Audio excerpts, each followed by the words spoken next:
Good morning to everyone in Indonesia and elsewhere in Asia. Good afternoon to everyone in Australia. And good day to everybody, to all, both on Zoom and also on YouTube. We are also live on YouTube.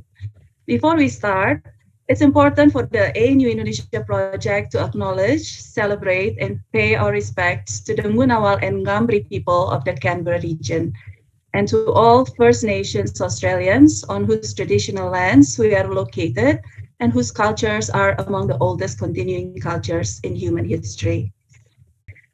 The chair for today's webinar is Dr. Kisha Kwarina of the Faculty of Economics and Business, Universitas Gadjah Mada. So, Dr. Kwarina, the Zoom room is yours. Okay, thank you very much, Bu Lydia. Good morning, ladies and gentlemen. Assalamualaikum warahmatullahi wabarakatuh. And also good afternoon to those in Australia. And good day to everyone else everywhere in Asia or maybe outside Asia as well. My name is Kisha from Faculty of Economics and Business, Universitas Gadjah Mada, and I'll be the chair of this webinar.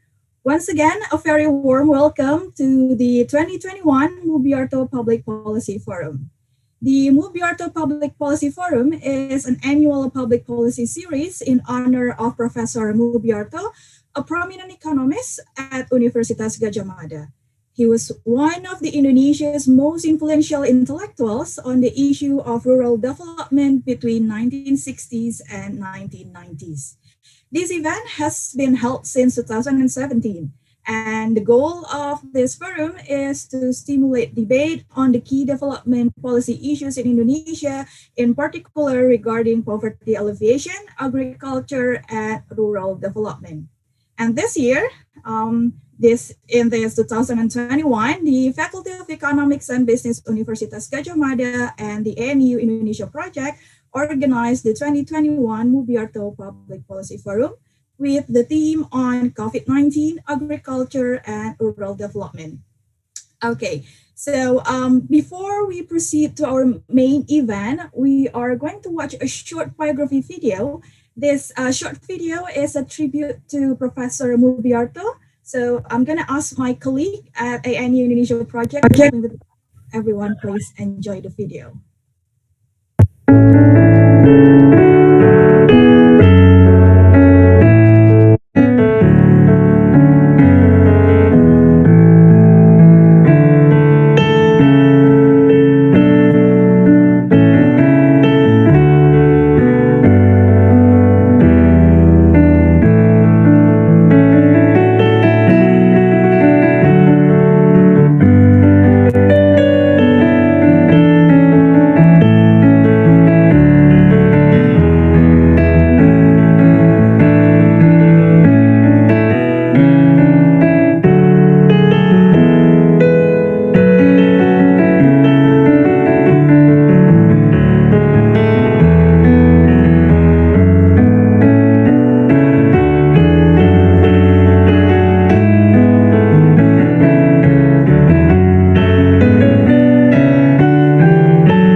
Jadi kehidupan ekonomi rakyat itu tidak selalu hanya buruh tok atau hanya petani tok, tapi selalu macam-macam sumber pendapatan.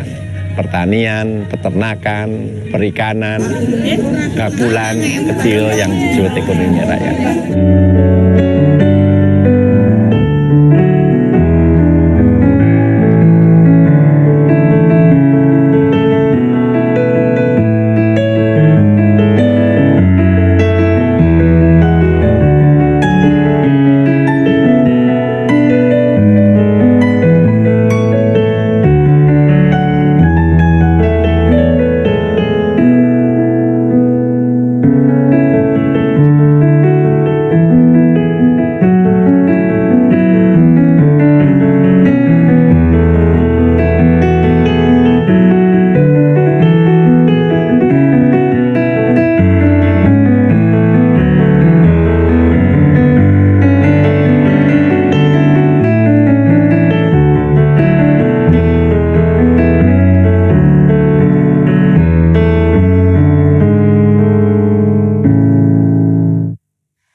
Okay, thank you very much. Thank you for making such a beautiful video. It was very touching, and I believe it brings back lots of memories for some of you. Right, but anyway, moving on to our main event of the day. So today we have three distinguished speakers. But before I invite our first speaker, please do allow me to introduce and to read a brief of introduction of each of our speaker.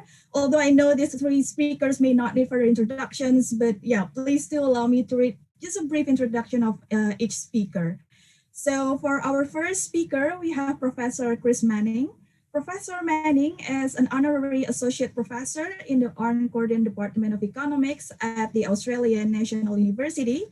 His research interests are in labor markets, regional development, poverty, and economic development in Indonesia and Southeast Asia. But Chris is also the former head of the ANU Indonesia project. So we welcome Pak Chris to this event.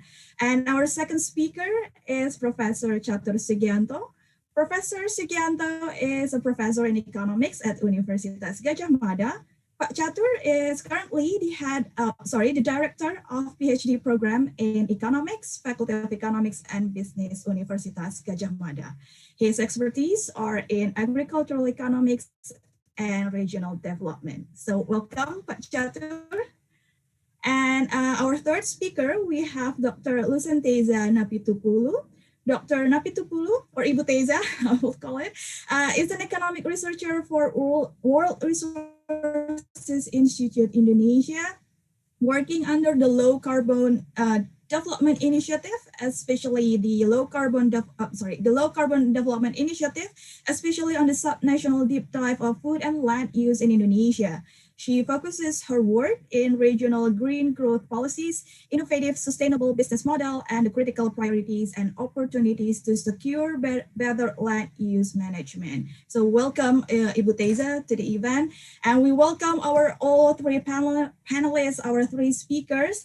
And we will allocate 15 to 20 minutes for each speaker for your presentation, and I will keep the timing for you. So you don't have to worry. I'm going to tell you when your time is up. But we're going to have the discussions and Q&A sessions at the end, as previously mentioned by Ibu Lydia. So I guess without further ado, I would like to invite our first speaker, Professor Manning, to deliver his presentation. So Professor, 15 to 20 minutes on the clock, and the floor is all yours. Thank you. Thank you very much, Ms. Chairperson, Dr. Keisha, and thank you very much, Lydia, for organizing this event. Selamat pagi to friends in Indonesia and Jogja, of course, and good day to friends in Australia and many other parts of the world. I want to make a few personal comments about Professor Mubyarto, who I knew quite well before starting my main presentation. It is a great honor to be invited to speak at the Mubyarto Forum, organized by UGM and ANU. I first met Professor Mubyarto in 1971. That's half a century ago. So I'm pretty old. I met him when he visited the ANU to write his book on agricultural economics. As indicated in the very nice collage of photos that you put together, Muby was close to Professor Heinz Arndt, at that time the head of Australia's Indonesia project. He was the founder of that project. In the 1960s and 1970s, Muby published a number of papers in the Bulletin of Indonesian Economic Studies on the Jogja economy and the sugar industry. So he's very early on. He was one of the first Indonesians to be publishing in the BIS. A number of Professor Arndt's PhD students, Hal Hill, Anne Booth, Howard Dick, and myself, to name a few, were sent off to do field work in Indonesia, and Professor Mubyarto became our local supervisor. We're all very grateful for his and the faculty's support and his insights into various aspects of the Indonesian economy. I remember Pak Muby as an amazingly energetic man, dedicated to helping rural people and often very frank and critical of government policies based on first-hand knowledge of the situation in villages. He was very close to the village society. As many of you know, in later years, his attention turned to policies to alleviate poverty and broader challenging issues of Pancasila economics. To quote Peter Macaulay and Howard Dick's obituary on Pak Muby, written in 2005, for the whole of his adult life, Mubyarto cared passionately about living standards in rural areas and worked unceasingly to encourage policymakers to give more attention to the interests of Wong Cilik, common people, in villages across the nation. It seemed to me a fitting summary of some of the major contributions of Pak Muby. I'm not an agricultural economist, but as a farmer's son and having a long interest in agricultural issues, and especially having worked in IPB as a volunteer in the 1960s, my address to this forum will be on agriculture and rural areas. So the title of my talk is COVID-19 and Jobs, Implications for Indonesia's Ongoing Rural Transformation. Next slide, Lydia.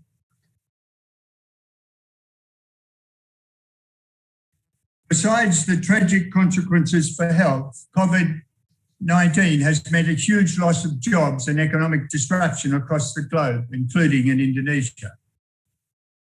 It's disturbed greatly the ongoing transformation of the rural and agricultural workforce to an urban-based one.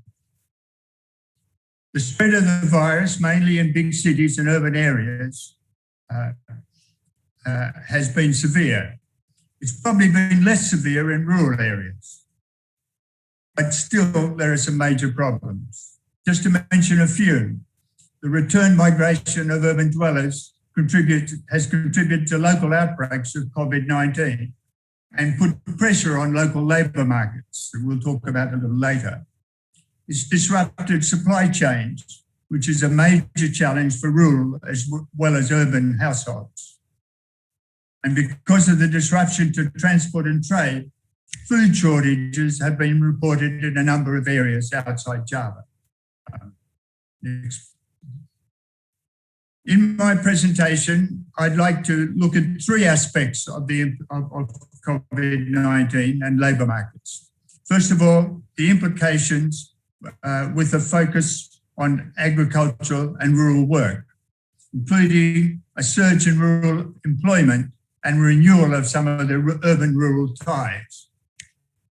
Secondly, I'd like to make a few comments about the relationship between COVID-19 and the Asian financial crisis in 1998. There are some interesting parallels as well as, of course, some contrasts. And finally, I'd like to make a few comments about thoughts on the way forward, learning what we can from the path of recovery in 1998 and doing some crystal ball gazing for 2021 and beyond. I hope I can compliment Professor Catur and Dr. Tezza with a broad brush look at labour market developments from the national, particularly depending on the National Labour Force Survey statistics. Professor Catur and Dr. Tezza will talk much more about developments on the ground. I'm speaking today as a labour economist with a long interest in economic development in Indonesia. And so that includes issues like the relationship between formal and informal sector workers, the effects on workers with different characteristics by gender, by region, and many other aspects. And besides the focus on jobs, I want to especially mention the impact on wages, a much neglected subject in discussions of COVID-19. Next slide. So starting off, the job situation during COVID-19. Next one. First of all, an overview. In this slide, I show the output over the last several years before 2020 and in 2020. On the left-hand side, the developments in output. On the right-hand side, the developments in employment. What is very clear from the slide is a massive reversal in the decline of agricultural employment over the period 2015 to 2019 to an increase of 8% in 2020, or an increase of about 3 million jobs. With respect to industry employment, there's been big slumps in non-agricultural output and employment of a magnitude not experienced since the Asian financial crisis. Hence, my interest in the comparison. Next slide. With COVID, there are some quite unique patterns of agricultural change. They suggest to me that most likely many of the moves will not be temporary. More than 2/3 of the increase in jobs was amongst casual workers and family workers in 2019-20, as shown in the figure below. The yellowish orange part of the graph is family workers, by far the largest increase. So that means people joining families, or most likely already engaged in agriculture, and the possibility of a crowding into agriculture. There have been many new, there have been many new agricultural jobs, almost 500,000 or more in urban areas. So that also suggests to me the possibility that many of the people will go back to their urban jobs once labour market conditions improve. Next, Lydia. I put together a table which shows the growth in non-agricultural jobs in both urban and rural areas, and the growth of agriculture at the same time. The top of the table, it shows this massive increase in agricultural jobs in 2019-2020. The table also shows the reversal in growth of non-agricultural employment, not only in the cities, but also in rural areas. Non-agricultural employment was growing by about 5% per annum, 2015 to 2019. That growth rate was greatly reversed in 2019-2020. Next one, Lydia. Among the non-agricultural sector, the shock has been greatest in manufacturing, both in urban and in rural areas. Manufacturing is the first of the industries on the left-hand side of the table. And you can see the declines in red in 2019-2020 compared with the previous 5 years. And it does, various sources have suggested that both large export-oriented as well as small firms have been significantly impacted. The export-oriented firms, many of which had moved into rural areas in the last 5 to 10 years to take advantage of abundant labour supplies. There's also some important shake-up in the formal and informal composition of the labour force, and that's both urban and rural. And what's happened is, according to labour force statistics, rural and urban formal sector work has declined. So we can think of the rural work, particularly being wage workers in some of those manufacturing firms. We can think of the informal as being trade, of being warung, pedagang kecil, in rural and in urban areas, and of course, transport and other areas. Next slide, Lydia. I'd like to say something in this context about rural-urban migration links. Return, that is, urban-rural migration, has been one way of adjusting to the loss of urban jobs and incomes. Probably not as severe, certainly not as severe as in some countries, for example, India, or countries suffering or experiencing international migrant returns into rural areas. But it's probably been quite intensive, renewing connections back to the villages that have played a major role in supporting urban residents during COVID.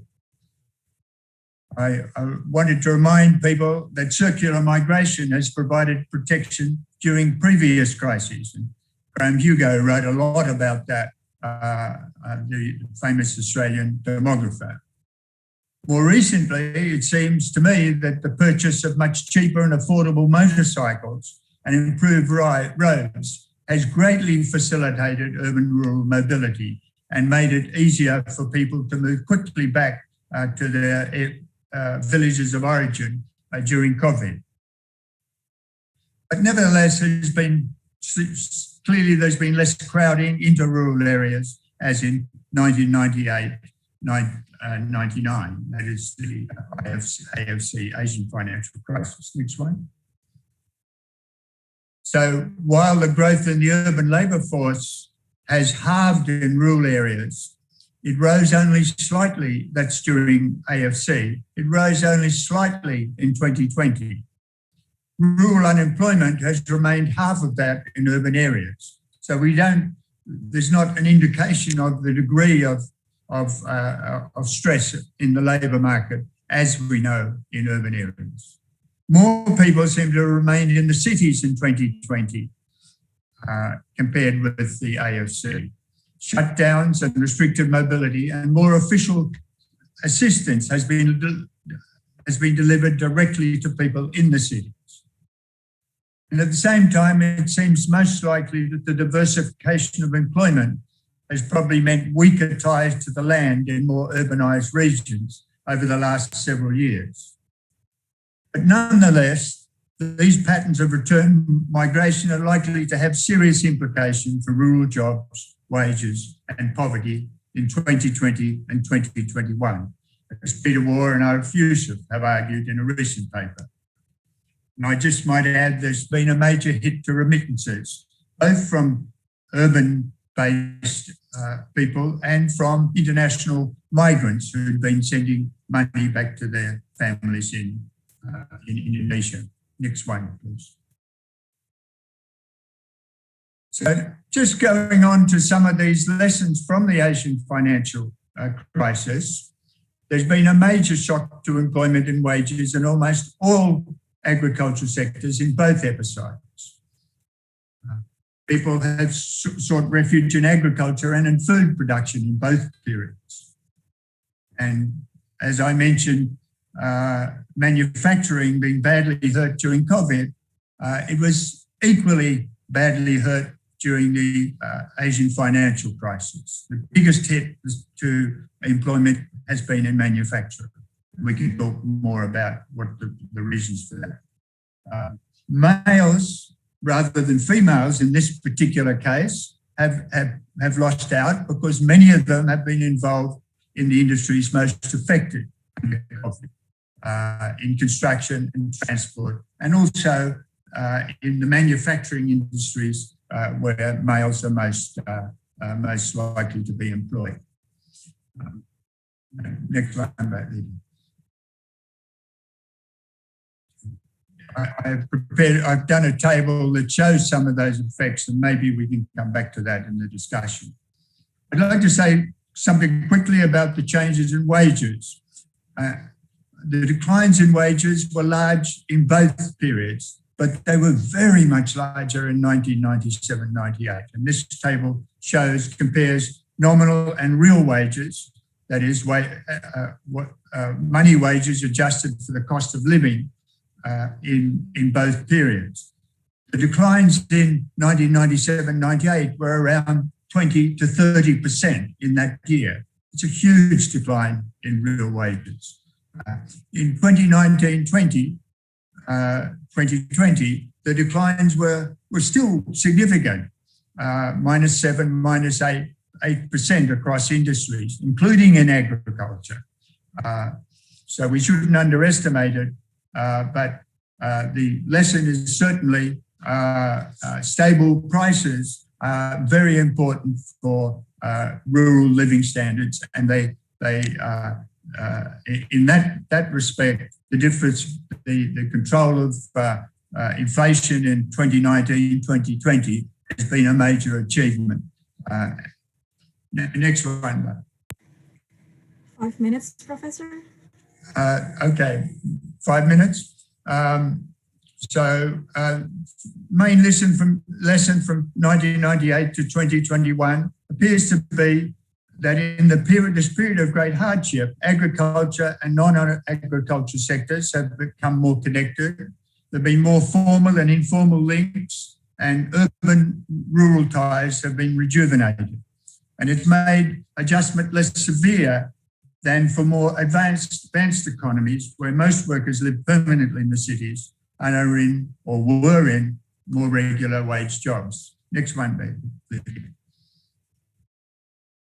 So I'm going to make a few very quick comments because I'm towards the end of my time in this presentation on what's happened after the crisis. And we have something to learn, I think, from the Asian financial crisis. First of all, macroeconomic management was critical in 1998. It was critical in contributing to the depth of the crisis. Macroeconomic policy faltered badly at the beginning of the crisis and contributed to the high rate, the downward shift in the exchange rate and in the high rates of inflation. But later, macroeconomic policy has led to very stable and a high growth path, which has been significant by international standards. Next one, please. Next. But at the same time, in 1998, there was a reaction against the previous more open and market-oriented model of development. And there were 4 areas which I mentioned in the presentation. The increased agricultural protection, important for the incomes of some rice farmers, but underpinning the real wages of poorer households or working people who are net consumers of rice and are concentrated in rural areas. There have been, after the Asian financial crisis, restrictions on international trade and investment. I think you all know about those. Next one. And 2 more developments. Some labour regulations have adversely affected employment, increasing hiring and firing costs of workers. And finally, decentralisation, while bringing many benefits, has meant many local regulations that adversely affected employment and investment. What about 2021 and beyond? Next one. Well, from a labour perspective, there are some reasons for optimism. Macroeconomic policy has ensured an appropriate fiscal response this time around, control over inflation and a relatively stable exchange rate. Although it's a challenge, smooth implementation of the omnibus chip culture law should stimulate jobs and reduce the costs of regulations for small business. It can also offer lower costs, lower labour costs, and some new protections for labour, including limited unemployment insurance. Yes. And of course, new modes of business and work patterns learnt during COVID will almost certainly contribute to higher productivity and wages. So, of course, there are many problems, and we can talk about those a little bit later too. But I would suggest that these positive outcomes that Professor Mubyarto would no doubt have chided, Menegot perhaps, the government for not acting quickly enough or not doing enough, as he often did in the 1970s and 1980s. But I think he would surely have approved of many developments. Terima kasih, matur nuwun. Thank you, Professor Manning. That was a very insightful presentation, especially for me as a library economist as well. I learned a lot, but we can continue in the discussion round as well. So I would like to invite Pak Catur, Professor Sugiyanto, for deliver his presentation. The same, Pak, 15 to 20 minutes on the clock, and the floor is yours. Thank you. Thank you. Isa, is it shown on the screen? Yes, it's fine by me. Yes. Ya, oke. Selamat pagi, Bapak Ibu yang ada di Indonesia, and good afternoon, Ibu in Australia. First of all, I would like to thanks to the organizer for inviting me to be in this honorable forum. I will be humbly share my piece about urban farming in the city of Yogyakarta. My name is Catur. I'm with the Faculty of Economics and Business at Universitas Gadjah Mada. Now I'm active at the Center for Populist Studies, previously Pusat Studi Ekonomi Pancasila, founded by Pak Mubi. The late Prof. Mubyarto was our guru in agricultural economics, particularly related to the common people economics or ekonomi kerakyatan or ekonomi wong cilik. One typical subject he discussed is the issue of smallholder farmers, both in rural and urban area. For my case, back in 1982, about 40 years ago, I was his student. So I took introductory to agricultural economics. We used the book that Mbak Lydia showed, the Green Book, Pengantar Ekonomi Pertanian. And also I was his student in Indonesian economy courses. And at that time we used the book Economy Indonesia, written by N. Booth and Peter Macaulay, and translated by Pak Budiono. With the current pandemic, there has been a significant disruption in the fresh food supply chains from rural to urban areas, causing limited supply and increasing price in the city, and the urban poor who then must search for alternative fresh food supply or resort to often lower quality packaged foods. In the current situation, urban farming, which has been practiced in many cities, including the city of Yogyakarta, has been seen as the alternative supply of fresh foods. It serves as a caution to the growers and their neighbors, both as a source of fresh vegetable. In addition, it is hoped that urban farming can become a source of livelihood for the workers who have been laid off, as mentioned by Pak Chris just now. Well, Pak Chris provides a fair setting, not only rural but also urban consequences of the pandemic. Therefore, on this occasion, I will take the position as one of the urban farmer and report a number of things that I have observed in the field to see who are the urban farmer and then how far his role is, especially during pandemic. And hopefully that's your complement to what Pak Chris present just now. As I grow, as a urban farmer, I grow telang flowers. They call it Asian pigeon wing, with the blue, purple, and white colors. I never sell the product, but mostly for our own consumption as a tea. It is believed could increase immunity. It's very important during this pandemic. And for coloring food, for example, we can make a blue rice like in the picture. And some of our neighbors enjoy it. So I already have two mothers who ask for permission to, join the harvest every day. I do not have someone to work on my small garden, so I do it by myself. And I should also mention that every morning we have butterflies and also beetles coming into our garden, so enjoying the flowers. That's why I managed to harvest my telang flowers around 10 o'clock while at sun.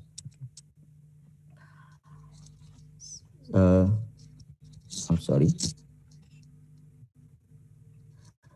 During the early pandemic, we were locked down and students stay at home. Of course, we also us, we have to work at home. And market and warung have limited vegetables, food, and food ingredients. So the street vendors says that pasar is pasar is very quiet. Luckily that he can manage to find these foods, ingredients, and still operating, going around the kampung.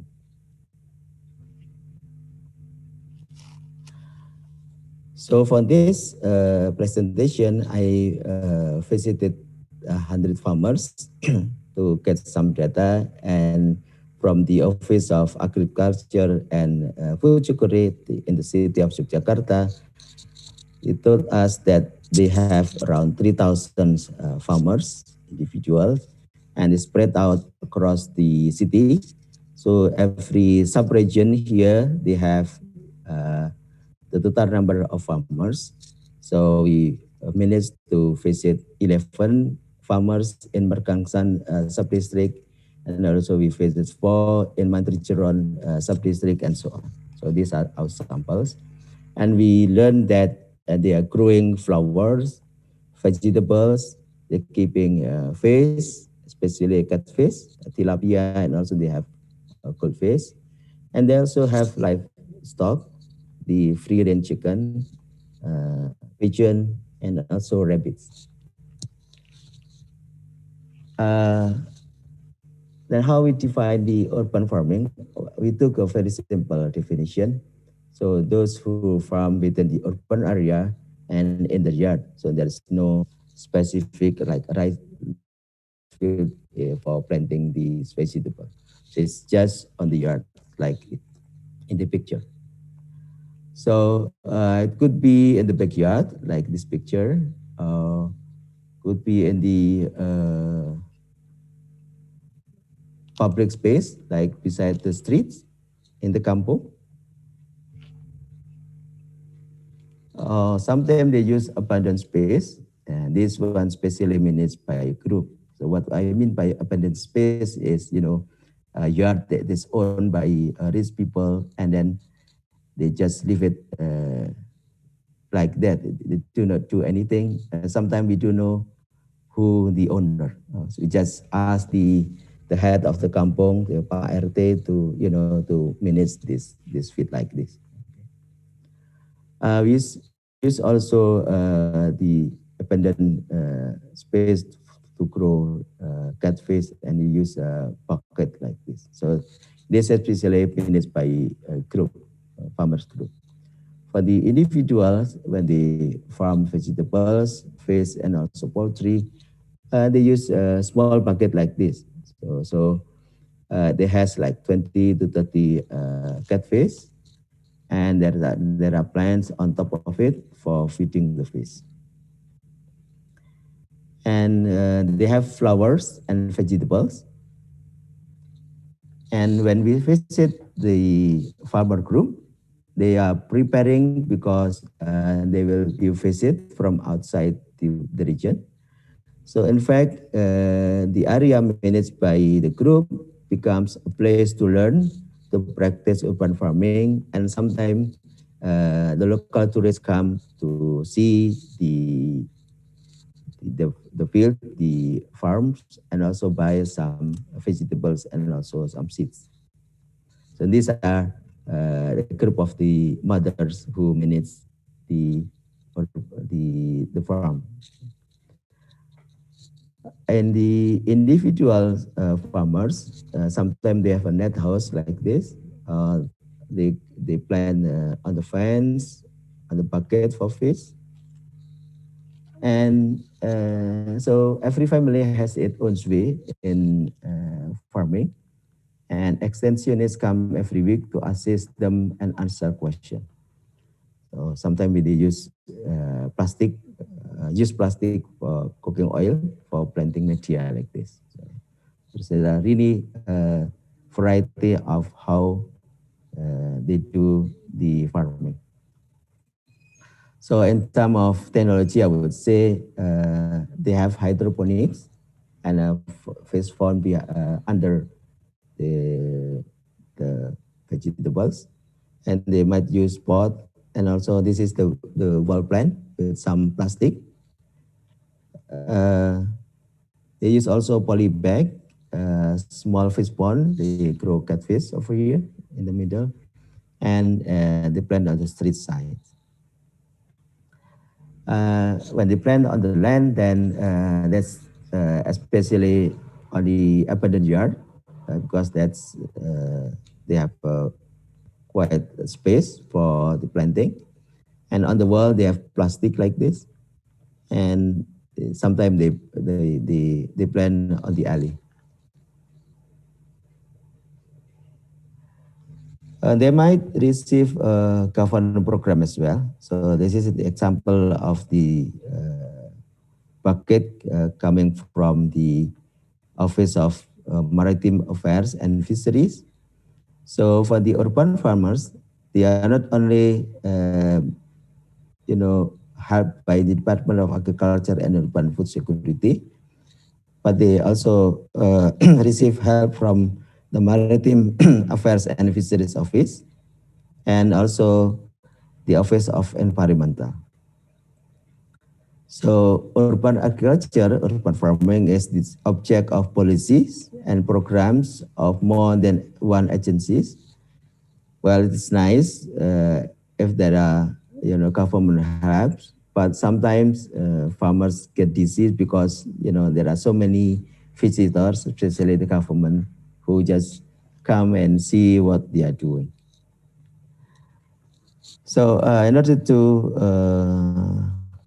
tell a better story, then I look at the literature, and I found that urban farming in Indonesia have local community empowerment, especially encourage activity to the people, especially the mothers, and they could provide food sources and healthy urban greenery, and also urban resilience.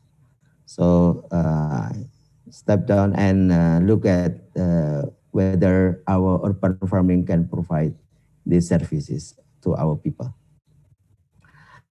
So I start the story. Well, farmer groups, both women's farmer group and adult farmer groups, were formed to support the development of sustainability food houses. In Indonesia, we call it Kawasan Rumah Pangan Lestari, as the start of a more intensive urban farming practice, especially group activities. It started before the pandemic. Okay. The program, initiated by the Indonesian Ministry of Agriculture, is aimed at increasing the use of yards or limited land around the house, which is carried out intensively for the cultivation of food crops, vegetables, fruits, livestock, and inland fisheries. Programs that not only support food security, but also encourage housewives to become more economically productive, helping the family's food needs. In fact, in our city, in Yogyakarta, the spirit of planting what is eaten and eating what is planted, in Japanese, nandur opposing pangan and mangan opposing tandur, has become an encouraging motto in itself. Okay. So many of the city's agricultural activities are carried out independently by family members.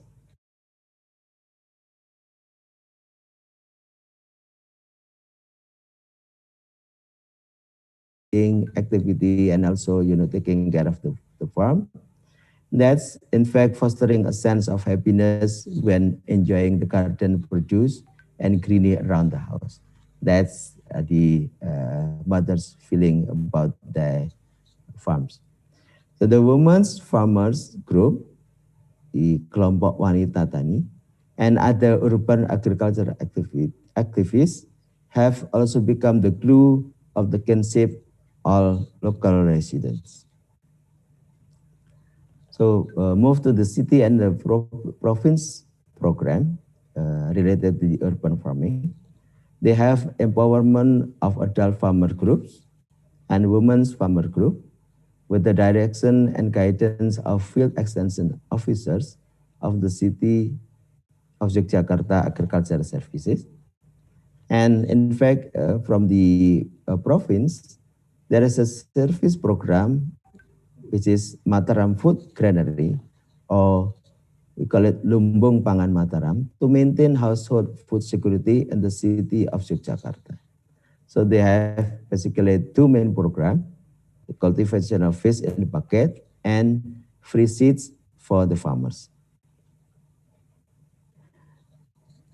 So for the farmer group activities, they keep working in a group, even though they have lesser meeting during the pandemic, and they're willing to learn from extensionists. They put priority on growing vegetables, fish, and flower for additional income, and they use free seed from the city office of agricultural and food security. So they use more standardized seed products.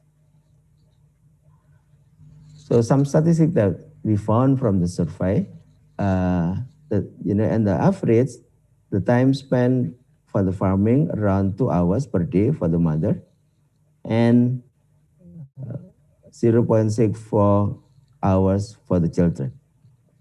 And we also found that there are 7 households who have paid worker, and they pay 66,000 per day, and the worker has to work around 3 hours. So I found that this is very good because compared to the construction worker, for example, they get paid 150,000, but they have to pay, they have to work full day, so 8 hours.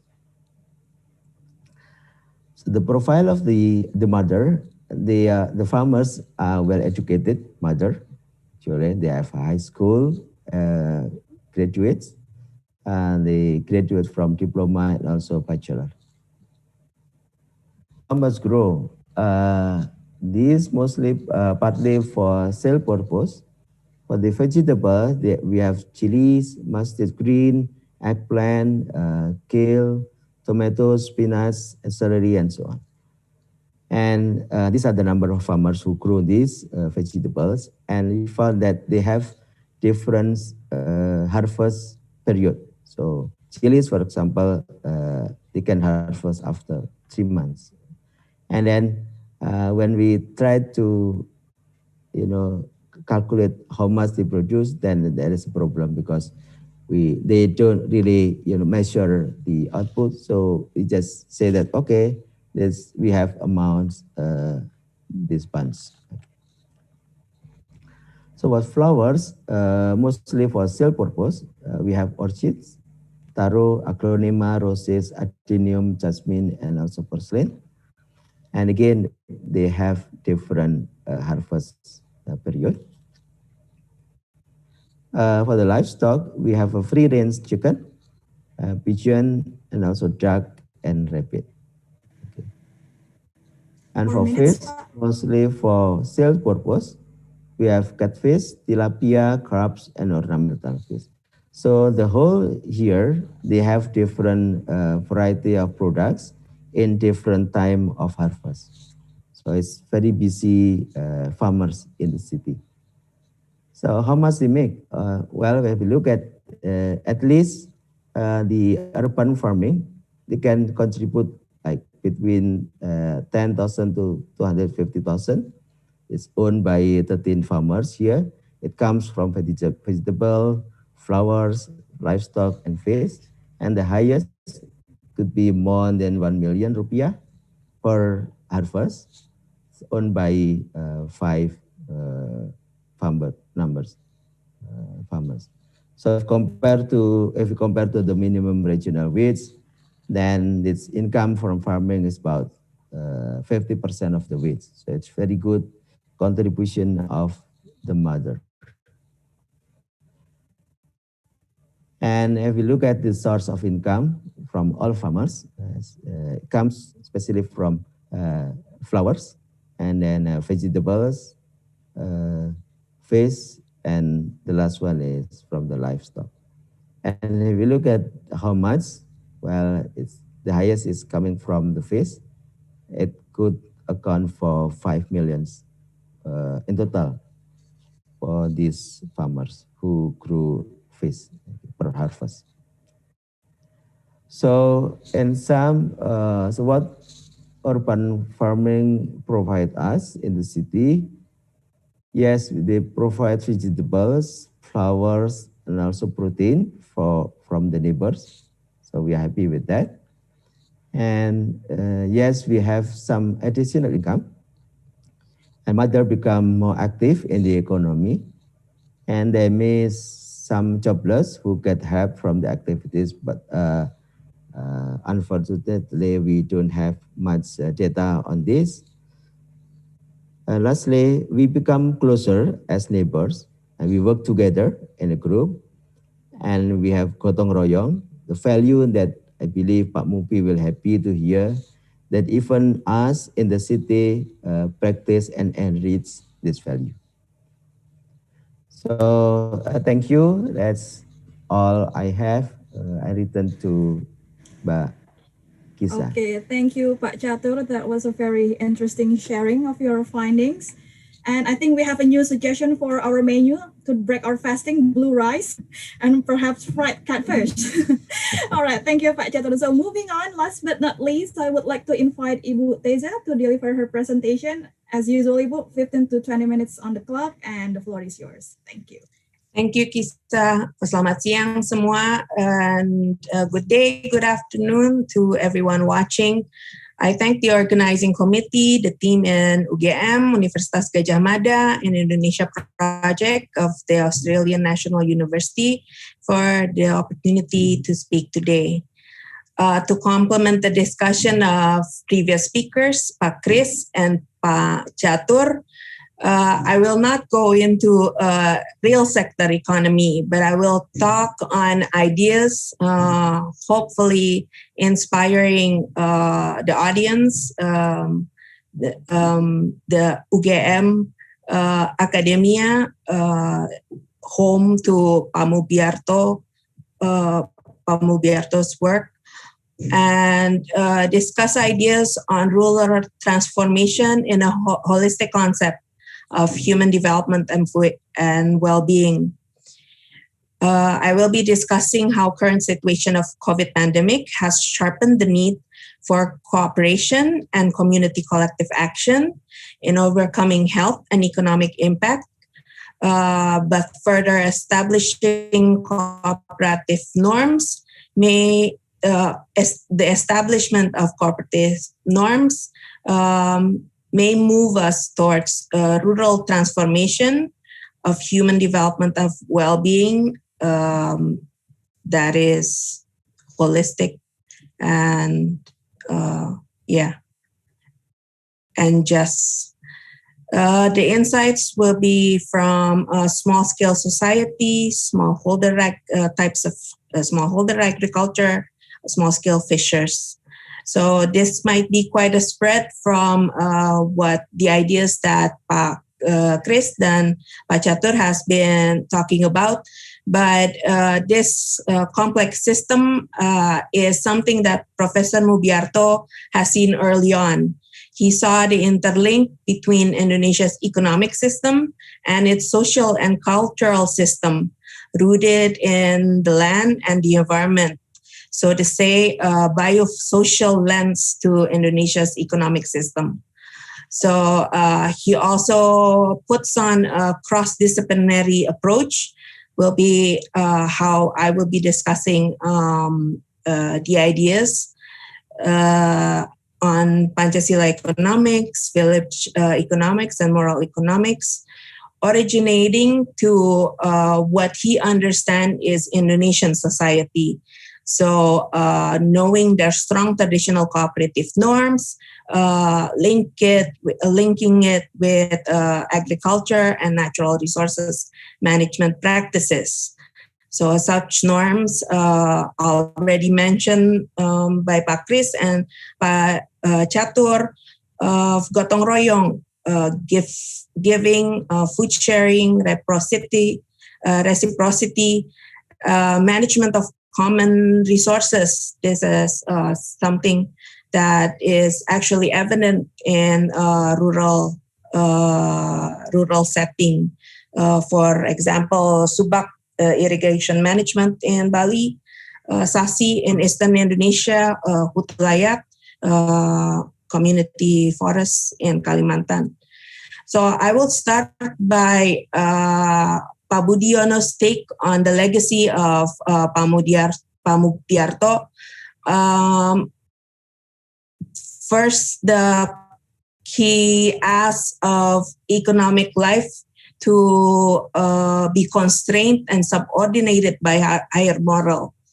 Second, foremost, serving interests and welfare of the Indonesian people. And last, egalitarianism and principle of social justice. I think all of his thinking is still relevant today and still aspire as the middle ground for Indonesia in of maybe our economic independence in going liberalized or coming back to social equity. So next, I will be discussing it in these three outlines, discussing how this idea of village economy appeals, especially in this era of COVID. And also going back to what is it that appeals so much? The idea of agency, people's agency, and also cooperative norms, and as an idea of transforming, so going beyond what is currently being talked of village economy. And last, short takeaways. Next, so to start, it has been discussed. This is just a glimpse of what I found online. But the idea of this village economy, not only stated by Jokowi, studied 10P2K, LPM also foresee. Of course, this is also what we saw in the early days of COVID, that in the threat of sickness and death and economic loss, we go back to family and our villages as coping mechanism. So why does it appeal? I actually want to take you back to Amartya Sen's work in entitlement of people's endowment. So they go back because there was no entitlement or endowment wherever they're setting of work, and they go back to their village for that, for subsistence or for getting an endowment to participate again in trade and production. This has been discussed also by Pak Kris in a more statistical way. But this is what happens in the ground. So it appeals in the political setting. Jokowi is mentioning this. The economist is mentioning this. But I want to elaborate maybe the opportunity for the transformation to not only again see it as real economy, but an opportunity for creating human development of and well-being, a creation of more resilient rural community. And I think beyond COVID, this would appeal to the Indonesian labor and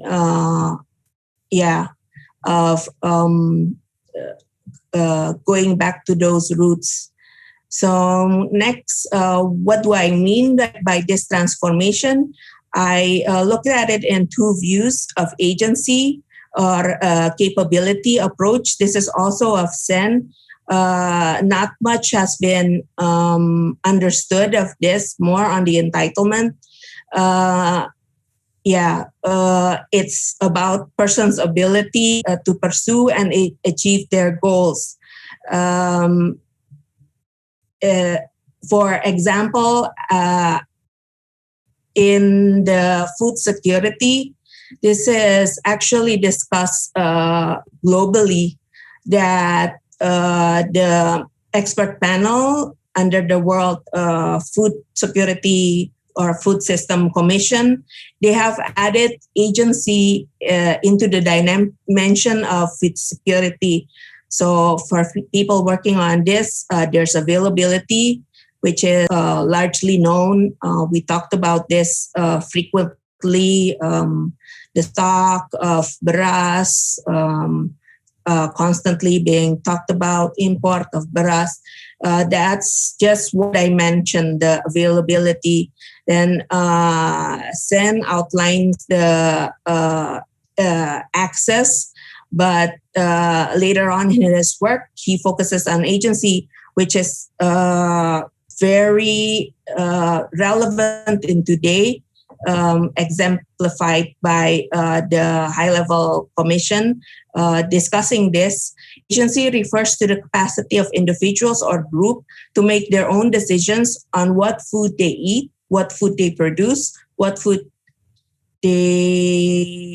is produced, processed and distributed within food system, and the ability to engage in the process, shape food system policies. So current unequal facilitation, I think, by the government for crop markets. Again, I'm coming back to an example of food. Monoculture, creating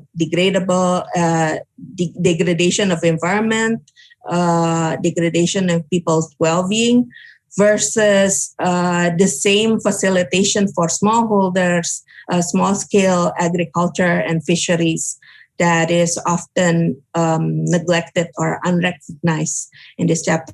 So you see there are also bullet points in what Muby saw in 1984, social justice, and also a pluralist value or valuation. And then on the cooperative norms, a creation of more resilience, rural community. Cooperative norms has actually long been studied. Muby also saw how traditional precepts of mutual help and family unity are modeled of development in his view.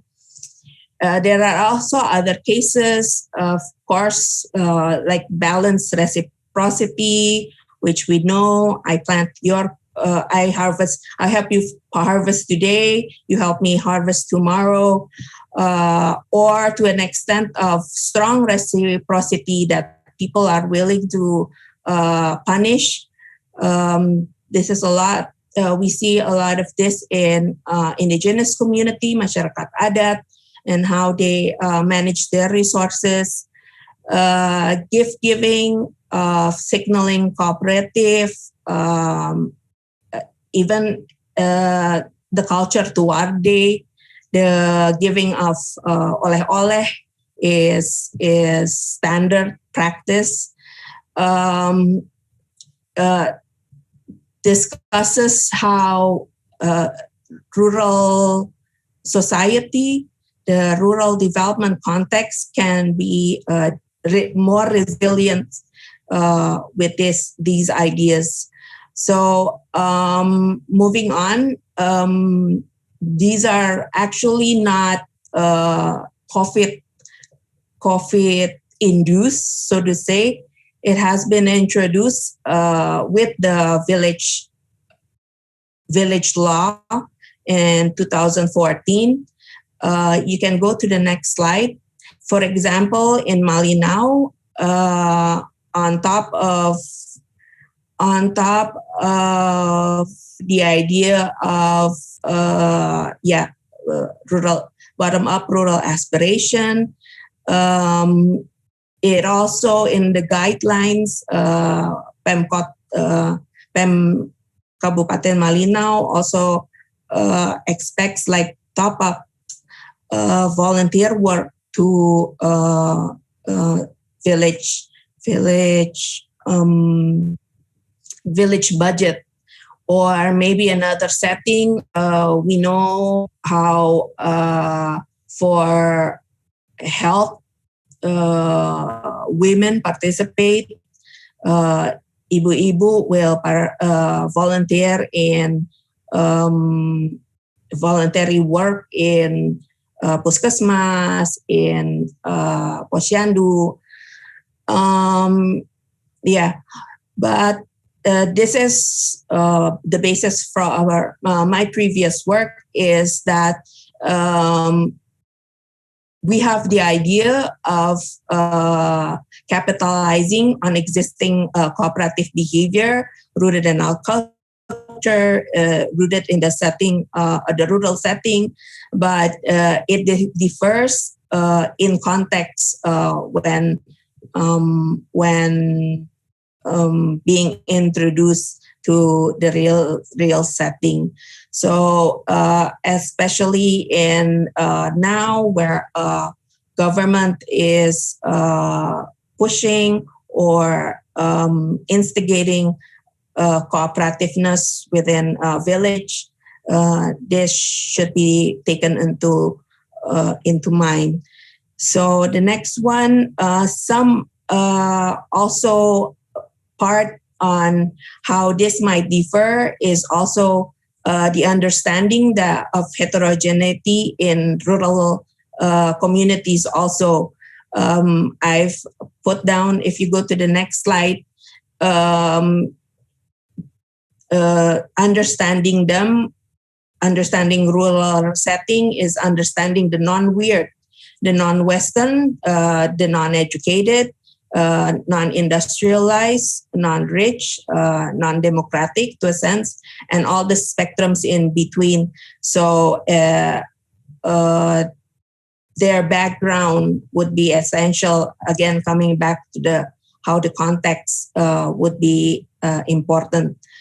So next, when talking about social norms, cooperative norms, it actually underline with the culture. So it does also evolve with the market setting, with the interaction with national government.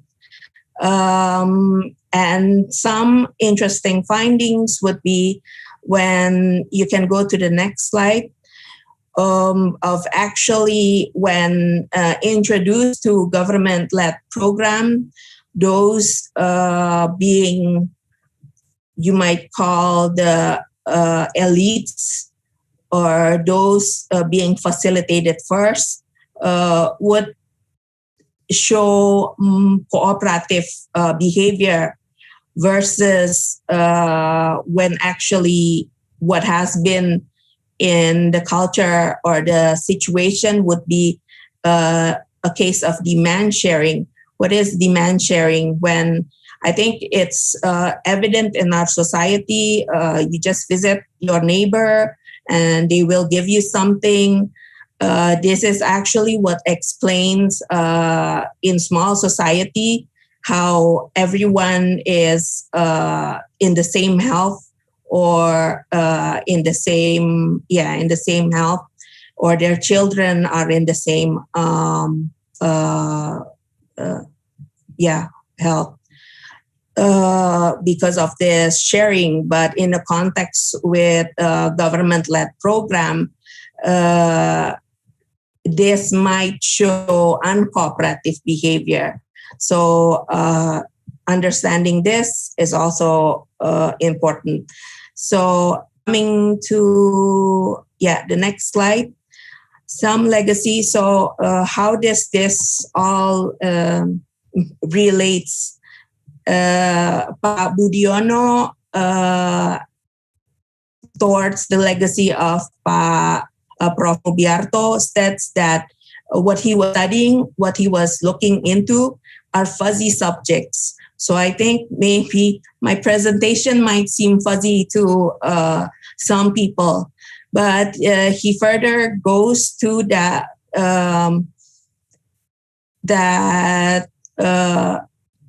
these ideas is Pak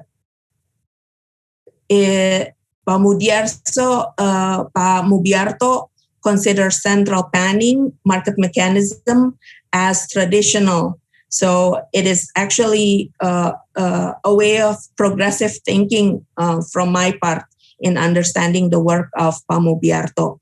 So last slide, just some takeaways. I don't have, next slide, I don't have practical takeaways or operational takeaways, but some reflections in understanding the work of Prof. Muby would be decentralization itself, what was established in response to reformasi and the problem we have in social justice.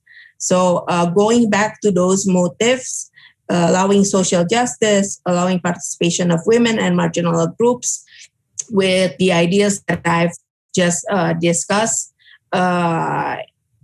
was actually what Prof. Muby was thinking about before, but looks like the beyond of profit.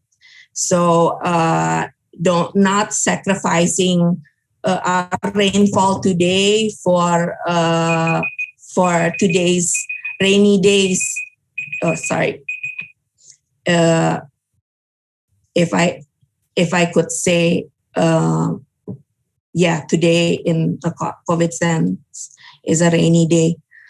So more encouragement of social capital. I don't think this is only for policymakers, but also for academia to look into asset-based management, community management, and putting the context in understanding how social norms, social capital actually influence resilience. And last, to academia, what I see from the work of Prof. Muby is his devotion to the research question. So going beyond his training in economics, and early on he put the research question on top of everything else. And last, more understanding of complex system and the need of pluralist methods. I think, for us to understand next chapter, not only for COVID and beyond, or also as a global community, is more pluralist in methodology, maybe on the economics, the economist, pluralist valuation of benefits. So I will end there. Be happy to engage in discussion. Thank you, Bakisha, everyone. Okay, thank you, Bu Teza. Thank you for the very interesting presentation. Now we are coming to the discussion Q&A questions. So we have several participants already raised their hands. And to remind you, you can either raise your hand, I will call up your name right away to the panelists. And we have several questions as well on the Q&A boxes, on the Q&A box. I will deliver the questions to the panelists. Professor Halhil.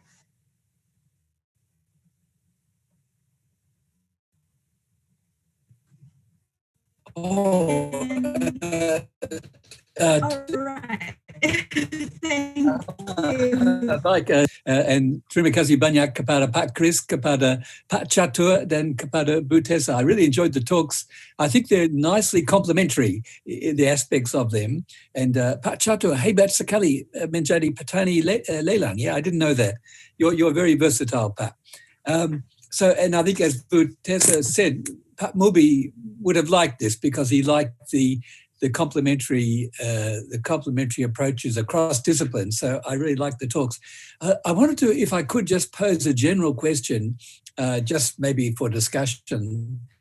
And the question really is the point that Chris was raising in the comparison between this economic crisis and the last major economic crisis that Indonesia had, that is the Asian financial crisis, 97, 98. And the similarities and differences. So the differences, obviously, as Chris mentioned, the last crisis was much more severe. That is, economy contracted by 13%. This time, 2%. Last time, inflation got out of control. This time, it didn't. But I wanted to ask in particular if the speakers had any thoughts on some of the institutional differences and the political differences between Indonesian society now and what it was in 1997, 98. In particular, now, of course, as the speakers have mentioned, you have autonomy daerah and the role of the local governments, the PEMDAs, presumably has been quite important in protecting the local communities. I wonder whether any of the speakers want to comment on that. Another difference, I guess, is that you now have a social welfare system of some sort, the sort of Bansos, PKH, other programs, both national and local. Have they been useful during this crisis? And then the broader point is civil society, I guess, is much freer to organise, in particular, as Bu Tessa mentioned. So, for example, trade unions, have they been able to protect their members? Other social organisations, have they played a role in protecting people during a time of crisis? Terima kasih banyak, and I think this is a great tribute to our revered mentor, Pak Muby. Terima kasih banyak. Okay, thank you, Prof. Halhil. The panelists, if you don't mind, we're going to collect like 3 questions from 3 participants first, and then we'll go for the answer. Right, I would like to invite our second participant in this discussion session, the one who already raised hand, Insinyur Zuraida. Apologize if I mispronounce your name, please.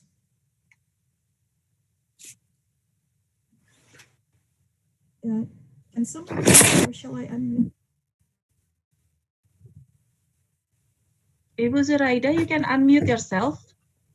You already been allowed to unmute yourself. Maybe we just move to. All right. Okay, let's move to Pak Peter. Baiklah, terima kasih. You can hear me, I hope.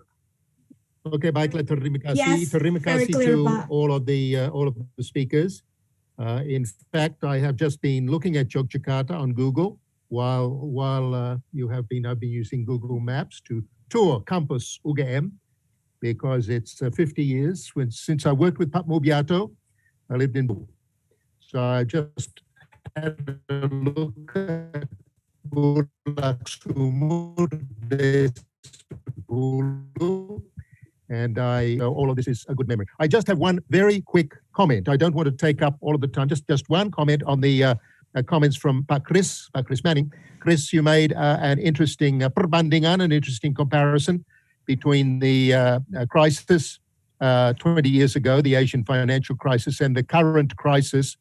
It occurs to me there is one very important difference, and that was that the previous crisis was a financial crisis, and the current crisis is not a financial crisis. And one of the great lessons of the various studies that have been done, many people have looked at financial crises across the world over the last 100 years. And one of the very bitter lessons, pengalaman yang pahit, a bitter lesson which we all learned 20 years ago, is that for some reason financial crises do a great amount of harm. They affect prices, as we saw. There were high rates of inflation. There were a lot of bankruptcies. banks, the whole financial system. So a financial crisis is very, very, very serious. And strangely enough, in a way, the current crisis might have been easier to handle than the former crisis. So it's just this seems to underline the lesson that financial crises are particularly severe, although, of course, the current crisis has been very serious as well. I want to thank Lucentezza, Pak Catur, and Pak Chris, and thank you for all of the very interesting information about the pengalaman di Yogyakarta. Makasih ya. Thank you, Pak Peter.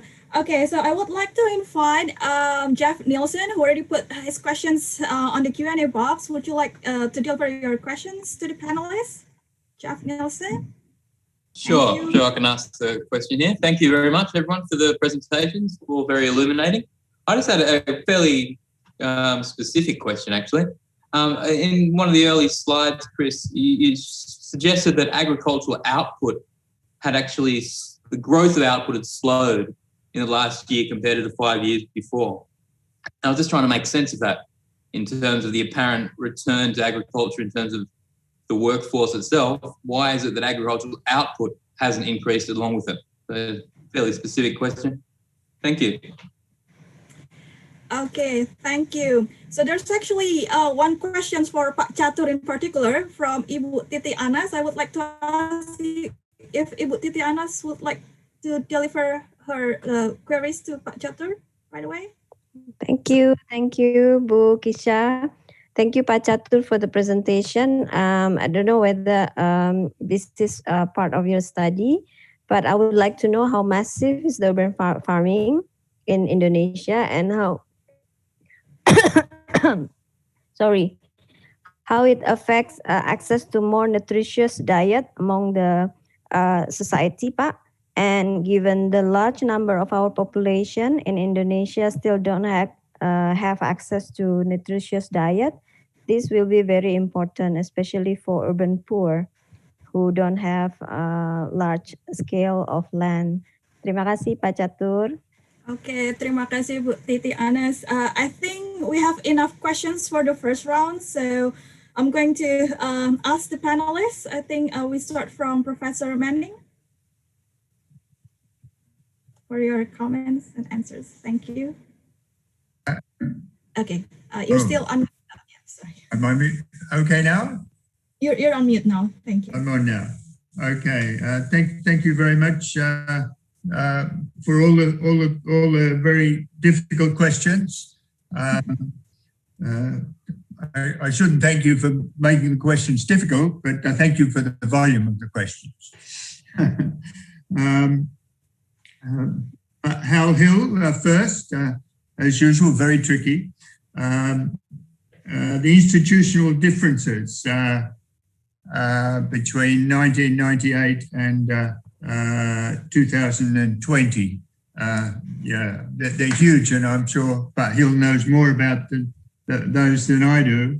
I don't have any real knowledge of the social institutions, how much they've changed. From what Catur suggests, there is a lot more cooperation during this crisis amongst households. So I don't have any understanding of how great they are. I guess the one set of institutional changes that stand out are of course a much more democratic and representative society, and a society which is where decentralization plays a much bigger role, and those have positive and negative effects, it seems to me, for workers and for living standards of working families. The positive effects are more representation, more openness, more participation. The negative effects are it is very hard to get some legislation through. There are a lot of local regulations that make investment difficult, and that means makes it hard to create jobs and improve living standards. So that seems to me, I mean, think of the contrast with somewhere like Vietnam and how they've dealt with the COVID compared with Indonesia. And then you see that sometimes in periods of crisis, having a centralized and a centralized political system has some advantages, but of course there are many costs. I'm not an expert on those issues. Pak Macaulay, thank you for the comment on the financial the damage to the financial system. Of course, you know, they're so different, the origins of the crisis and the fact that health plays such a big role in this crisis that it's very hard to make comparisons. So the economic institutions, of course, were hit much harder, as you say, during COVID. Is it Josh Milton, the other question?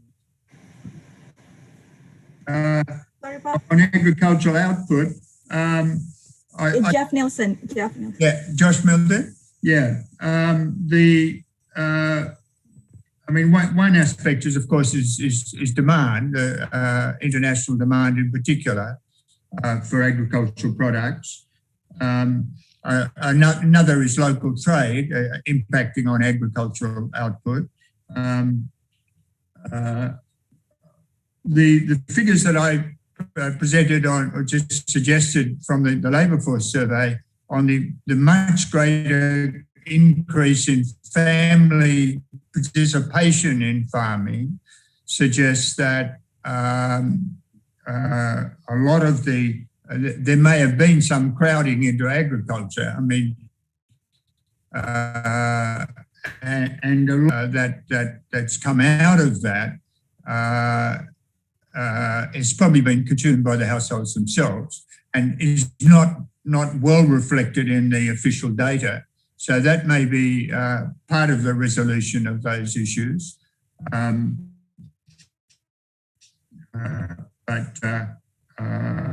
Of course, there are the disruptions of supply chain. So the more commercially oriented agriculture has probably suffered more, and certain areas such as horticulture and so on that depend greatly on the supply chains and marketing channels that would have broken down in some regions. Perhaps that played some role. So those are my responses. Thank you very much for the question. Okay, thank you very much. Pak Catur, would you like to answer? Yeah, thank you. Specific to Bu Titi Anas, well, I learned from many websites that, you know, urban farming is practiced in almost every cities in Indonesia. Looking at Jakarta, Bandung, even Malang and Makassar, they have these urban farming activities. But of course, I don't have exact number and how much, you know, these farmers can contribute to the, you know, nutritious food supply to the families.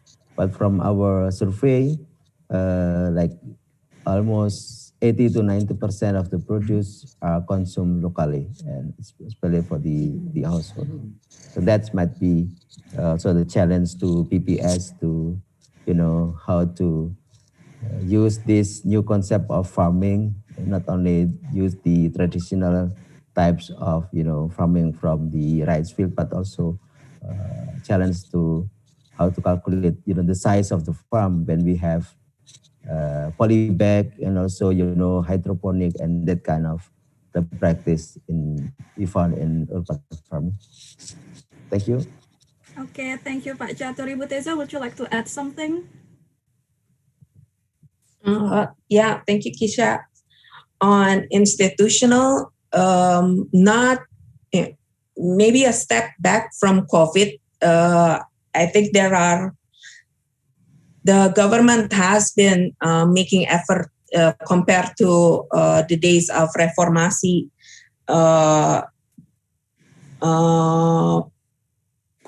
the village law and Dana Desa. the distribution or reformation in agraria, social forestry, Torah also. I mean, I think I agree with Pa Chris. There are changes, so it is politically opportunities is different to those days of reformasi.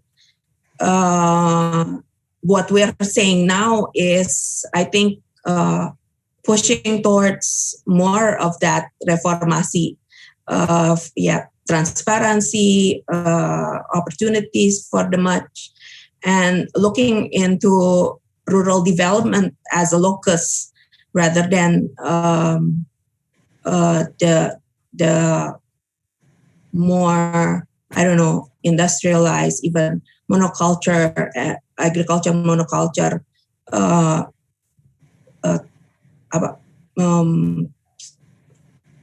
support, so to say. Not meaning that I don't support that, but it looks like it's one-sided rather than looking into the other aspect, creating more benefits. Let me see. Maybe one for the response to Titiana's in nutritious diets and its opportunity for the urban poor. I think this is the overall idea that I was trying to convey, is doing it with systematic government support. Why do we constantly see support on one-sided from the government, whereas we know the labor are heading towards the rural, and there are already practices among them that maybe are not captured in the agriculture statistics, maybe consumed locally, but it is also advancing human development and well-being. Maybe on that side. Thank you, Kisa.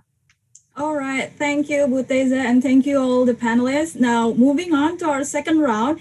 And since we have so many enthusiasts here, so we might have more questions in the second round. So bear with me, I'll help you to note the questions as well. So for the first question in the second round, I would like to invite Pak Budi to deliver your questions. Please, Pak Budi, you can okay, thank you very much for the opportunity, and thank you very much for speakers for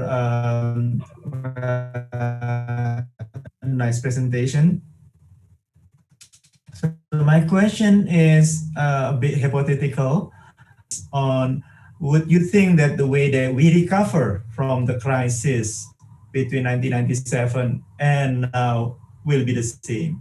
So one thing that I'm a bit worried is the fact that recovery seems to rely on the vaccination of COVID. And my observation so far, vaccination has been relatively fast in urban area.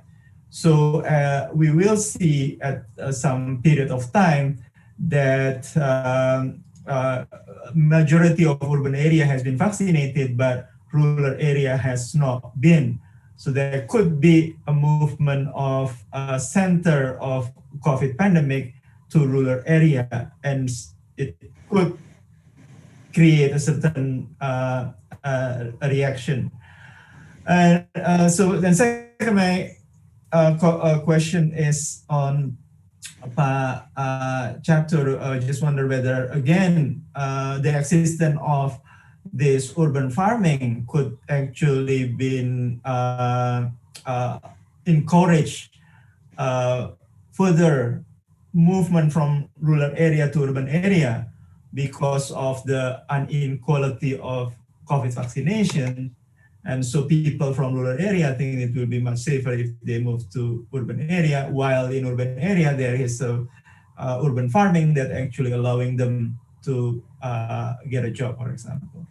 And finally, for Ibu Tessa, what do you think about this inequality of vaccination, and how you think that Pak Mubi will approach this issue? Thank you. Okay, thank you, Pak Budi. I would like to invite our second participant, Pak Peter. Peter or another Peter. Yes, Pak Peter, you can unmute your microphone now. Thank you. Okay. Thank you very much, Keisha. Can everybody hear me? Yeah. Yes, okay, great. Clearly. Thank you very much to Chris and Catur and Tessa for those very interesting presentations. I want to raise an issue that's, I think, cuts across all three presentations, and that is that in common with the Asian financial crisis of 97 to 99, let's say, the response to COVID-19 has included a large movement of people from urban to rural areas. There may have been some movement in the opposite direction, as Budi just pointed out, but the labour force survey data indicate a very large net movement from urban to rural areas. And many of the people who have made that transition have tried to become reabsorbed back into the farming community, partly as a source of food and possibly even to escape from the danger of infection in urban areas. And that happened big time in the response to the Asian financial crisis as well. It was not a permanent movement, it was temporary, but it was big and had big effects, as Chris pointed out during his presentation. Now, the question in my mind is this. In the 20 years since the Asian financial crisis, one thing that's happened in Indonesian agriculture is mechanization. And that means that once machines replace people in agricultural production activities, when urban people return to the rural area, they cannot be reabsorbed back into direct agricultural production, because once you're replaced by a machine, that's it, the job's no longer there. So to what extent is this relevant for the capacity of Indonesian agriculture to absorb people temporarily returning to the rural area for protection and to get food and so forth? That depends on the nature of the mechanization and the rate of it. My question is this an important issue in influencing the capacity of Indonesian agriculture to reabsorb temporarily urban people who come for refuge, let's say, into the rural area? That's my question. Okay, thank you, Pak Peter. And I'm going to move on to the Q&A box. So for those of you, please chat the Q&A box. Maybe some of your questions have been answered, especially by Pak Catur. And I would like to invite Dan Halden to deliver your question to the panelists. Thank you, Ibu. Dan, yes. And thank you to the panelists. My question was in relation to the omnibus law and the reforms that it has delivered and its impacts on the rural economy. So what benefits will the omnibus law reforms bring to the rural economy, and what opportunities has it not taken that the government of Indonesia at various levels should try to take in the near future to help the rural economy? Thank you. Okay, thank you. And I would like to invite Pak Sentok, Surya Satria. Would you like to deliver your questions as well?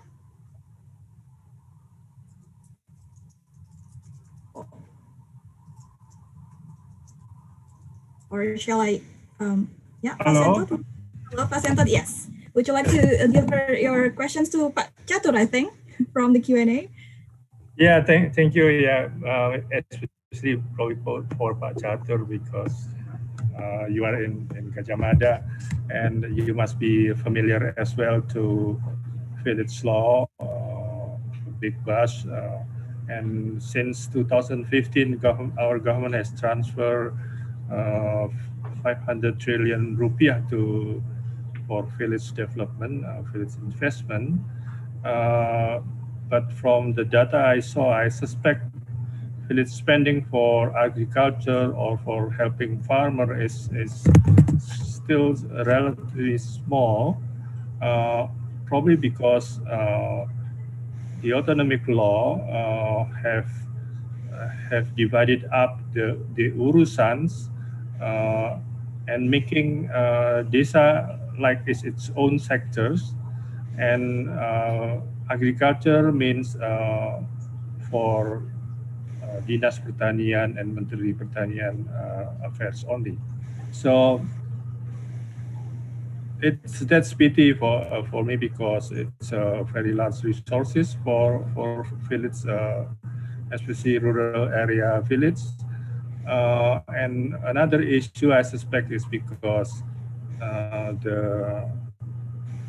the governance of village financial management may consider helping farmers means paying for their private goods. So it's more like a suggestion from me rather than questions, whether Pak Catur or other academicians interested to measure village law contributions to farmers' welfare. Yeah. And I think this is more important now after the COVID situation. Thank you, Pak Catur, and of course I would appreciate comments also as well from Pak Chris and from Ibu Napitupulu. Thank you. Okay, thank you. Now I think it's time for the panelists to give your response. Shall we swap, starting with Teza, perhaps? Yeah, I can do that. So first, to answer Pak Budi, thank you for the question, Pak Budi, and specifically looking at inequality and vaccine. Particularly for Indonesia, I think we're doing a better job than what's going on in other places in the world. The government is focusing on important people, the lansia, the older people, and then those in the health sector. And they're inviting gotong royong or private sector wanting to get vaccine, but from other sources. So they put specific sources of vaccine for the priorities, and then source other parts for gotong royong. But in terms of inequality overall, the globe, I think the discussion is the same as we talk about rights of water, rights of food. People can go on and thinking that they have the right for their water in rich countries, but any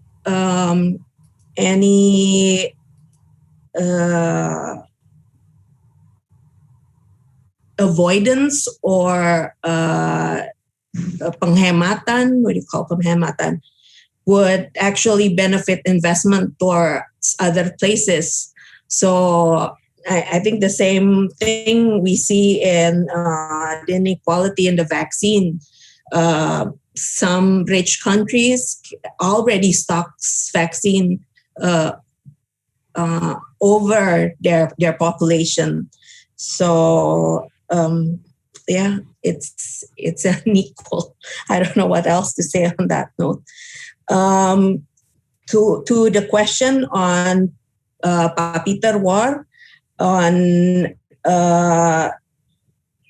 mekanisasi and maybe dana desa versus the Asian financial crisis. I think we saw more of extraction, people just going out to fish or to large-scale deforestation during those days to overcome or to collect their economic gains. In this case right now, I think the opportunity of Dana Desa and giving the agency to Desa to undergo their development, and this is also signaled by the government, the finance minister, for opportunities of not only overcoming health and also food security and their agriculture, and also potential of UMKM, small and medium enterprises. So I think there's hopefully, I don't have personal experience looking at it in the ground, but the Dana Desa provides an opportunity versus what we saw during the Asian financial crisis. And talking about mechanism in rural, I don't have insight on mechanics as in the tractors, etc. But I do have an anecdote on the use of app. So there is Aruna app on fisheries. It's actually meeting fishers with the market. So it cuts off middlemen. Their previous idea was to be a fish finder, so the app. But in reality, the local knowledge of the fishermen surpasses the app. So they moved to look at the needs, and the needs was in matching fishers with the market. And the result on this is our statistics says that our patani and our fishers, 60 to 70% are 45 years old and above.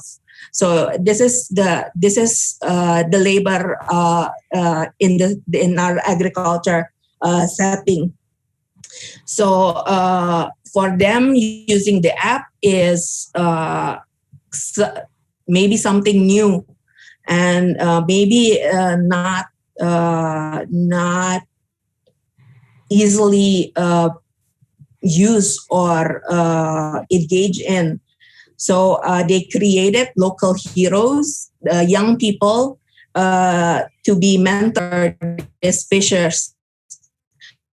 But in the progress of the app, in the fisheries sector, they start observing prices of fish, and then they would go out and tell the fishers, this species right now is high in the market price. Maybe you should get that. So the use of app, I think, will invite those who would otherwise maybe go to the urban sector, young people especially. And another thing, what I found is it actually promotes better management of resources.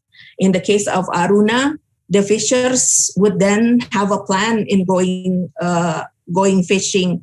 They wouldn't use the mass alat tangkap fishery tools. What do you call it? Fishery gears. And they opt for specific tools because they know what they want to catch. So I think opportunities in using technology would open this. I'm not sure what's the insight in mechanisasi for agriculture, but online, the use of online does have its insight. Maybe okay, that's from me. Yeah. Okay, thank you, Bu Teza. Pak Catur, would you like to add in? Just a quick brief before we end the session. Yeah, thank you to Pak Budi.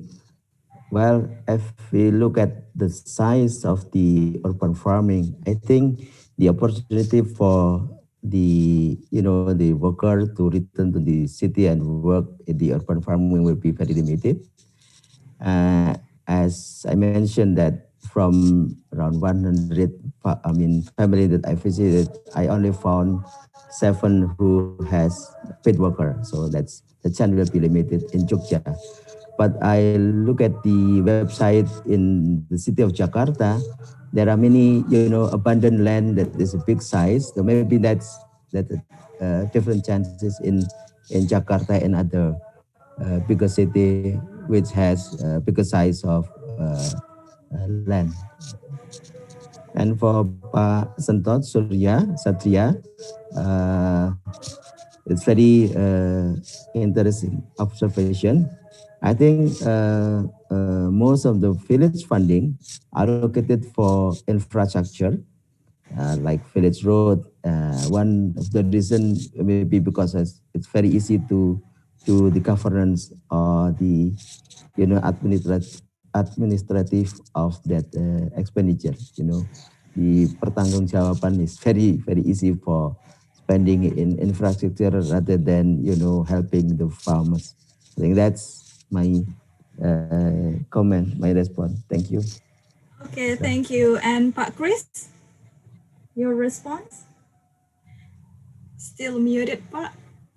Would you still muted, Pak Chris? Would you please unmute? Sorry, still muted, Pak. Yes, great. Thank you, Pak. Pak Budi, I don't really have much response on the different rates of vaccination. I'm sure you know much more about that than I do.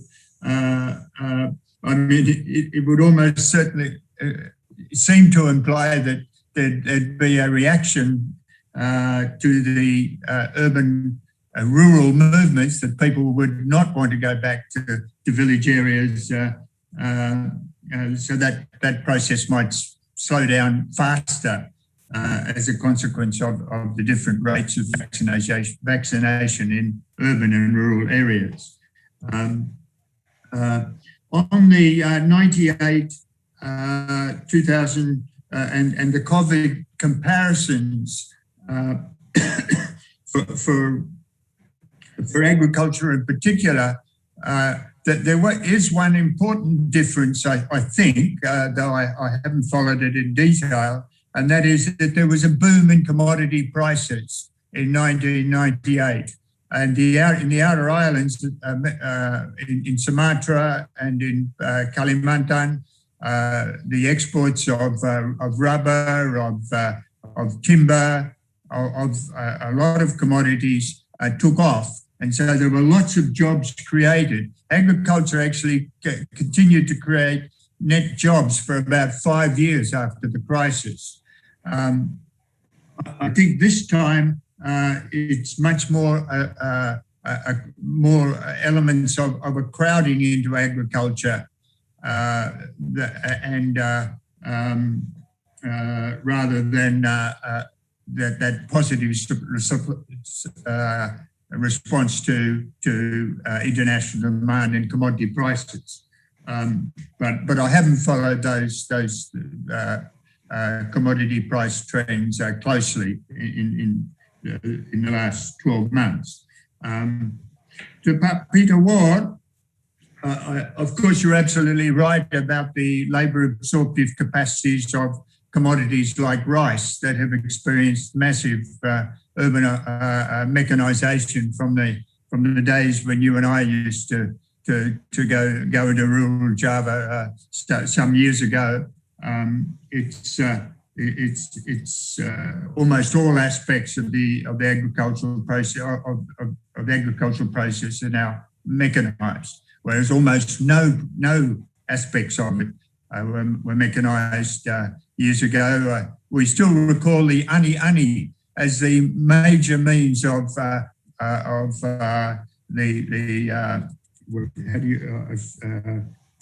finger knife, I think it was referred to as the major mechanism for harvesting rice, and the organisation of harvesting around groups of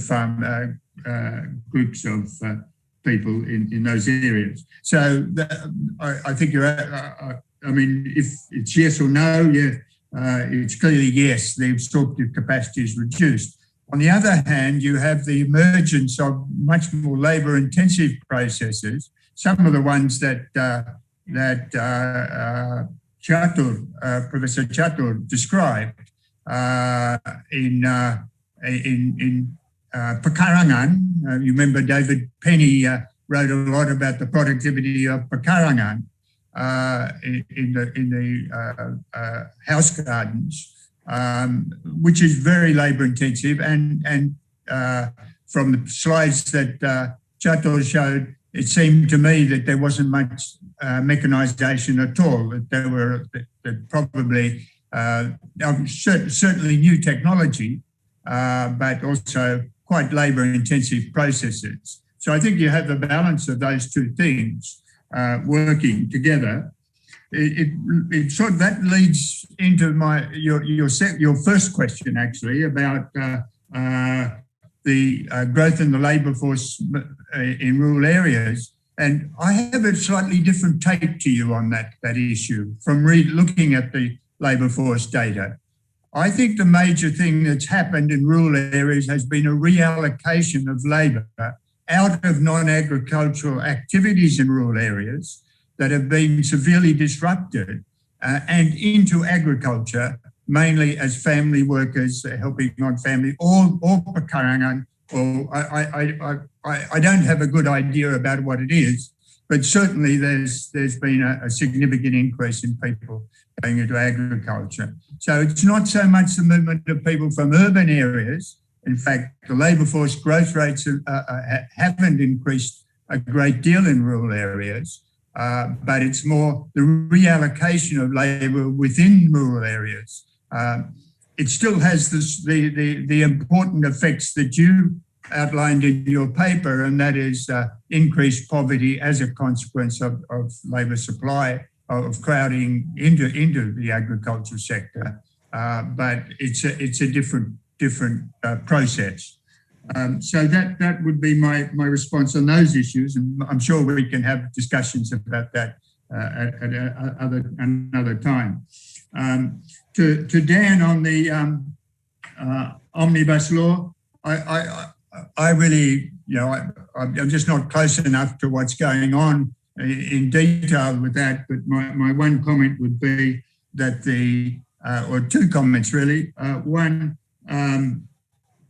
It seems to me the restrictions on investment, small-scale investment, micro, medium and small enterprises throughout the country, urban and rural, have been significantly affected during decentralisation, and the omnibus law aims to remove some of those, make it much easier for small-scale enterprises to start up businesses. So that seems to me the most important part of that law with implications for rural areas. So as I say, I'm not very close to those issues. There is another issue, and it's one really that I was sort of trying to get in my presentation, and I haven't made it clear enough. But really, it seems to me it's not urban or rural. Indonesian economy is so integrated, and particularly on Java, but elsewhere as well, that if obstacles are identified in urban areas, and the government can come up with policies to overcome those barriers to trade or barriers to investment, that has big implication for rural areas.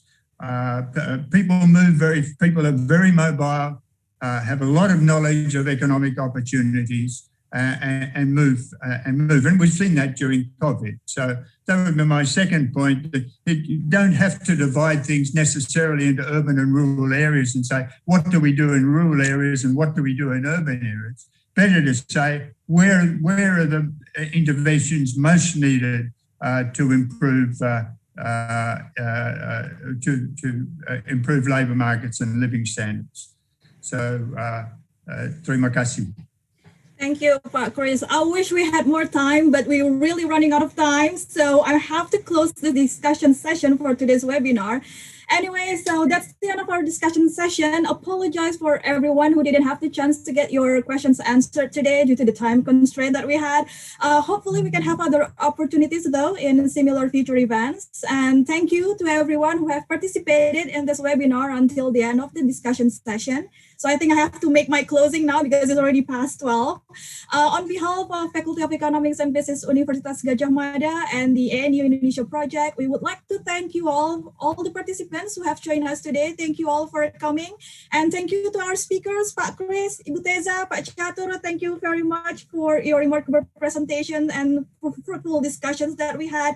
We hope to see you all again in our next year's Mubyarto Public Policy Forum and other upcoming webinar series, other events hosted by Universitas Gadjah Mada and also the ANU Indonesia project. And also, since this is the Ramadan month, for those who are celebrating Ramadan Mubarak,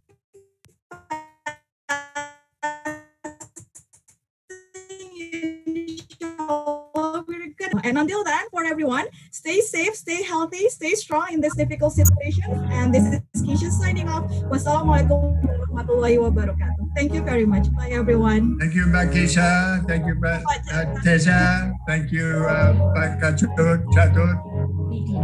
Pak Lydia, of course. Yeah. Thank you very much for your support. Thank you very much. Thanks very much. Thanks, Keisha. That was really fantastic. Thanks everyone for joining. Apa yang pas 4 menit extra. Very nice management. Yeah, thank you. Habis ini. Pak Budi masih ingat saya, Pak Budi.